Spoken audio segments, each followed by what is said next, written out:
Why is creating change in the world so difficult? Why do people who care about making the world a better place keep running into the same frustrating experience? They have the passion, they have the drive, and they have the resources, but outcomes don't seem to change. Hi, I'm Blaine Worthington, Executive Director of the La Jolla Center for Pacific Strategy. And today I want to explain why that happens and introduce a simple strategic framework that can help social actors create meaningful, lasting change. Achieving social change is difficult, but it isn't for lack of effort. It's because the people trying to create change aren't using a real strategy. They may have goals, they may have plans, and they may have money. But without a strategy, all of those resources can quickly become scattered. Without a strategy, coordination of independent actors is impossible, as different departments, organizations, or people chase their own incentives. Because of this, change is slow and incremental, as individual efforts occasionally make an impact.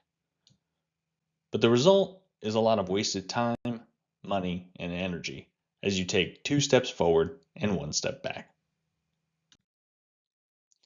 But with a strategy, interests and efforts can be coordinated, even when actors' interests only partially overlap. Because objectives are coordinated and well understood, effort can be massed and applied to activities with the greatest leverage.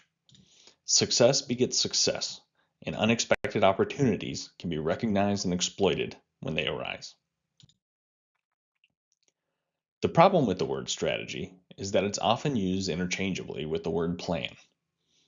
But a plan is not a strategy. Plans are how activities are organized and executed. But a strategy is how you decide what activities are worth doing in the first place.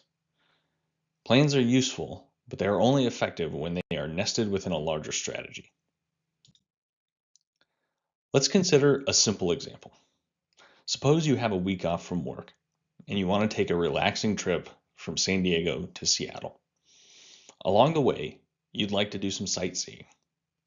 In terms of strategy, this defines your overall objective, or what strategists call an end state. By the end of your vacation, you want to have traveled to Seattle, seen meaningful sights, feel refreshed, and have done it all within a week. Collectively, these conditions, or strategic objectives, define your end state. All of them must be achieved for your vacation to be a success. Once your strategic objectives and end states are defined, you can start to allocate your time, money, and energy to how you're going to get to Seattle. Allocating these resources is always a matter of trade-offs, but with a clear set of strategic objectives, optimizing those trade-offs becomes simple. In this case, we are considering different ways to go to Seattle. Flying is fast, but expensive, and you won't see anything along the way. Driving is cheapest, and you'll have the flexibility to see whatever you like, but you'll be exhausted by the time you arrive. The train, on the other hand, is slow, but it's relaxing, scenic, and reasonably priced. If you want to optimize your resources to achieve all of your strategic objectives, the train is clearly the best choice.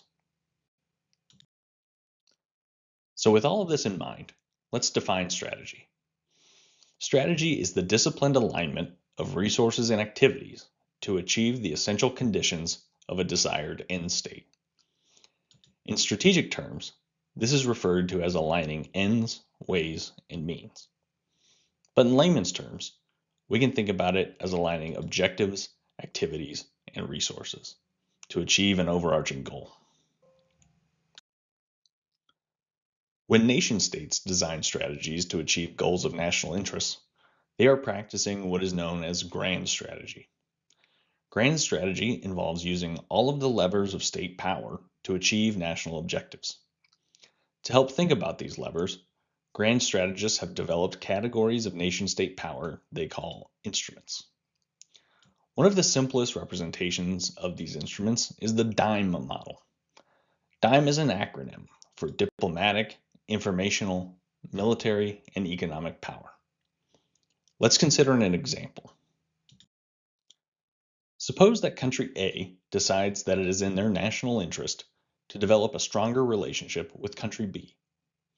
Let's see how the instruments of nation-state power can be applied to achieve this. First, diplomats arrange for a bilateral meeting of heads of state. At this meeting, several new agreements will be announced. In the months leading up to the meeting, these agreements are negotiated. While negotiations are ongoing, public affairs officials start coordinating on messaging and planning the optics of the event. What is the message they want to send to the rest of the world? At the same time, military planners begin laying the foundation for joint exercises and security cooperation, perhaps sharing intelligence or agreeing to educate country B's officers. Finally, Treasury and Commerce officials work to reduce barriers to trade, reducing tariffs and eliminating export controls to make foreign direct investment from country B more attractive.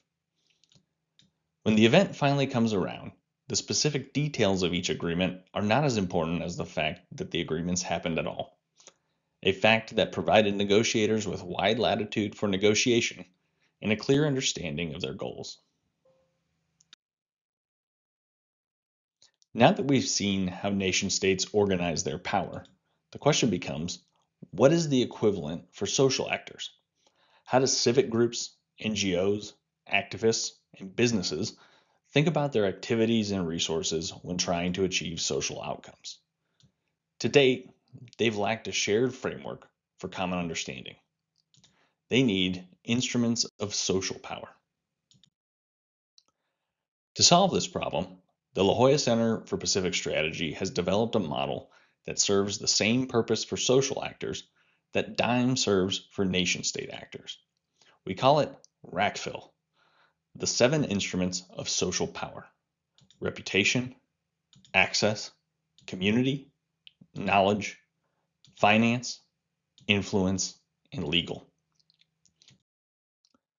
Together, these instruments of social power provide an organizing principle that enables what we call social strategy, the disciplined alignment of resources and activities by social actors to achieve specific objectives that shape attitudes, behaviors, and institutions within a society or system.